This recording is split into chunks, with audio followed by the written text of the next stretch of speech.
Hi, it's Carol from bookreporter.com, and I'm here to share what you're going to see on the site on Friday, January 24th. It's a big week for publishing. So many books that I'm looking forward to sharing with you. First, we've got probably what is one of the most eagerly anticipated books of winter 2020. It's American Dirt by Jeanine Cummins, and if you've been watching our site, you've already been hearing a lot about this book. We've actually got 10 book groups that are out reading and are going to be sharing their thoughts with us about it.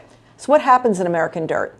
Book opens in Acapulco, and there is a woman there who's a bookseller. She runs a bookshop, and she eagerly works there and speaks with her customers every day. She's married to a man who's a journalist, and he does a lot of undercover writing. And what is he writing about? The cartels. And of course, he doesn't want his name to be known because, well, let's just face it, you don't want the cartels to be knowing who you are if you're writing something about them. And they also have a young son. One day, they're at a family party, something horrific happens, and all of a sudden, this woman is on the run. She's on the run from the cartel. She also knows that the person who's running the cartel is someone she knows because he's been someone who's come into her bookstore. Her story of being on the run with her child and who she meets along the way as she struggles to get towards American Dirt is one of the most powerful books that I've read, and it's one that I think that people are going to be discussing for a very long time. So, American Dirt is finally in stores. Look forward to hear what you all have to say about it. Next up, we have from Isabel Allende, A Long Petal of the Sea. Just one moment to digress. These first two covers, were these colors just done for me or what? It's both the colors are in my palette, so let's just say they belong on my shelf for those reasons as well. Absolutely adore Isabel. I interviewed her a couple of years ago and was one of the most fun interviews that I've done, and I'm just sorry I'm going to be in Baltimore at Winter Institute this week when she's in New York because I would love to have been able to have the chance to talk to her again. So Isabel's Long Petal of the Sea takes place during the Spanish Civil War, 1930s. It's two people who are on the run. What is going to happen to them as they're trying to find their place as the war's unfolded, and they're definitely at odds of who they are, and where their lives are going right now. Next, we've got House on Fire by Joseph Finder. It's the latest in his Nick Heller series. All of a sudden, one of his friends that he knew during the war has been found dead, and he overdosed on opioids. And he's at the person's funeral, and somebody comes up to him and he says, sorry about your friend, and he's got a way for them to infiltrate a very wealthy family to try to uncover some secrets that are really connected to what had happened to his friend. So once again, he's going undercover. He's going to try and figure out what's going on. Joe always writes a really fast-paced thriller, and this one won't let you down. It's been a while since we've heard from William Gibson, but he's back. And here with Agency, we've got a powerful science fiction novel. At its heart, there is a young woman who is testing all different kinds of tech.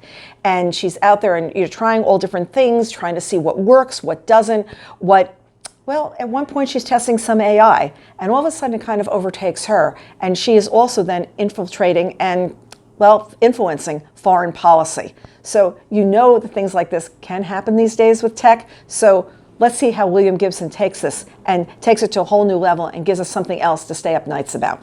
Next, from Peter Robinson, we've got Many Rivers to Cross. A young 14-year-old Middle Eastern boy has been found dead. And it's going to be a delicate enough story in Eastlake to try to figure out what happened to this child.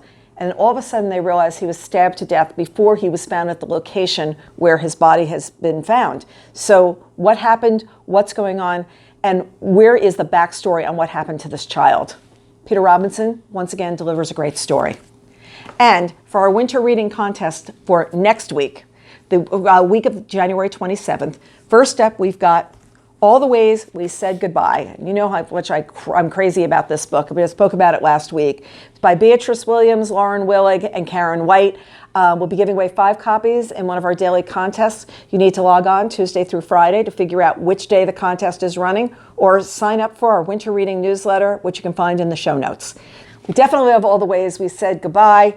It is set in 3 different time periods at the Ritz in Paris during World War I, World War II, and in 1964. Great setting, great writing, 3 great stories that hang together. Last but not least, we've got When We Were Vikings, which is by Andrew David MacDonald. I read this a couple of months ago, and this character has so stayed with me. There's a young woman who absolutely lives her life like the Vikings. She believes that there are Viking rules and things that should happen.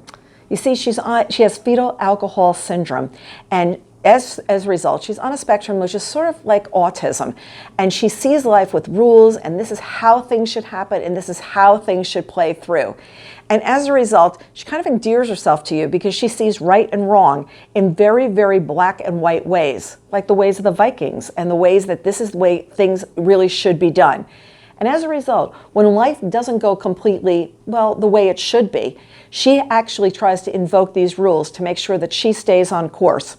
She's somebody who's being raised by her brother. Her brother is involved in a lot of things that he shouldn't be, and she knows it, but she doesn't. But it's exactly what he's doing. But she knows that there's a Viking way that will lead them on the right path, and she's determined to make everything in their lives go right. So, terrific lineup. I will have spent the week in Baltimore at Winter Institute. I'll be bringing you some stories from that on Friday. And from there, I'm heading to the American Library Association event in Philadelphia, their convention, their midwinter convention.